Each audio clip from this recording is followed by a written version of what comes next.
guys out of the playoffs last year? I mean, it's just a lot of preparation. I think guys are obviously still excited because we can still make it to the playoffs. So obviously we put ourselves in this position, but we're at home, so we have to get into that.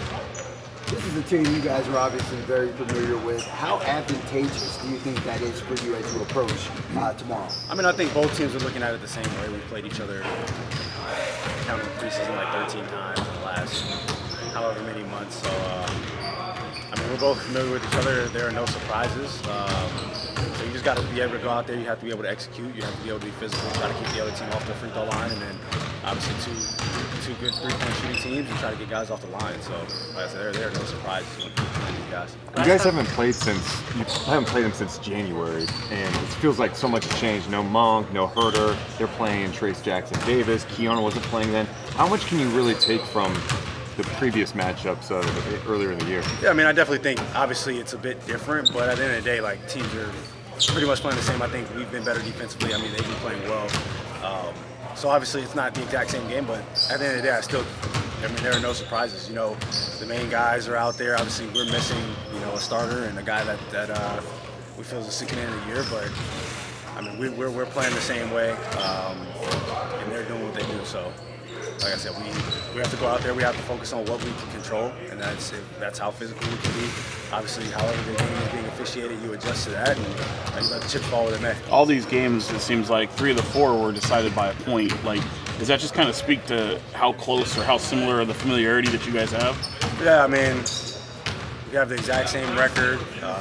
Like you said, 3 of the last 4 games have been decided by 1 point. Like, there's been very close proximity with the way that we've been with them this past year, but all that's out the door. Right now it's win or go home. So. Do you just kind of shake your head and go, of course it's the Warriors? Of course. Yeah, but I mean, we put ourselves in that spot. We didn't. There was nothing that they did, truth be told. It was because we lost games that we probably shouldn't have lost that put us in this position. So it is what it is. We have to be able to get over that hump. Yeah, in what ways do you think you guys have grown the most since last year and all the experience you've had since? I mean, I think we've been a bit of a better defensive team. I mean, we've gotten leads that we really didn't have last year, but we've also given away leads. So we have to be better in that aspect. We have to be able to finish games. That's pretty much it. Like, if you want to be a good team in this league, and I feel like we are, we've been able to get leads on good teams, on bad teams, and we've given them up. So for us to want to be one of those top teams or be a contender, we have to be able to finish games out. You played at March Madness before. Do you treat this like a winner go home type of March Madness type game? Oh yeah, this would definitely be the closest to that type of feel that you're ever going to get, because in a series it's not the same like that. So in this aspect right now, it definitely is. And, I mean, being a player, you can be one bad shooting night away from going home. So obviously that's a little bit of I feel like an exciting factor that plays a part. On the defensive end, what is it that you guys are doing differently that's made you guys so much better in the second half? Oh, I mean, I think we've been more physical. Obviously, they let some things go, but I think we've been rotating right. I think guys have been early to their spots. And I think we've been a bit of a better three-point defensive team than we have been earlier in the season. And I mean, like I said before, we weren't giving up a lot of threes, but teams were making a higher percentage. And I think we've been better at that since the All-Star break. But obviously, this team and being one of the best three-point shooting teams for a long time, that's definitely an emphasis for us. And that's no surprise, like I said. I know you set a goal to average over 2 steals per game. You got that goal. You're leading the league. You led the league for the regular season. How good does that feel to actually come through with one of those goals like that?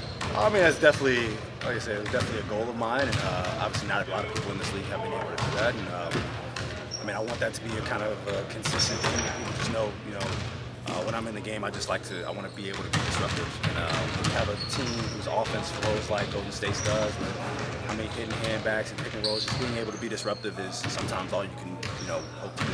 Outside of that, Jared, you should be considered for all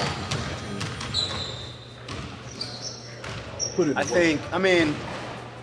I would say this. I don't think people just throw me into action like they do other point guards, so I should be up there for sure.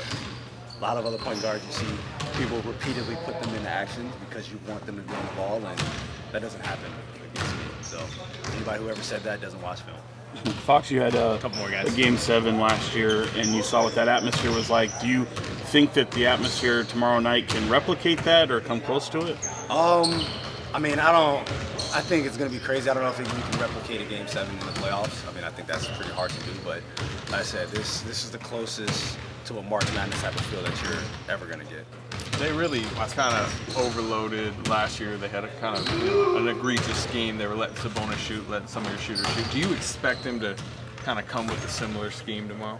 Yeah, I mean, I think they're top 10 in the league in protecting the paint. They're bottom 10 in protecting the three. So, I mean, that's their schematics. I think, obviously, in the playoffs it's a bit more emphasized, but at the end of the day, I mean, if you watch them play, that's what they do. It's not changing for anybody or anybody that they play against. That's just the way that they play defensively, and obviously with Wiggins and Draymond and Caban, like they like to roam a lot. You know, they not necessarily a great shot blocking team, but they protect the rim almost better than anybody. So that's not a surprise, and I mean that's what we expect them to do. Thank you, everyone. Thank you.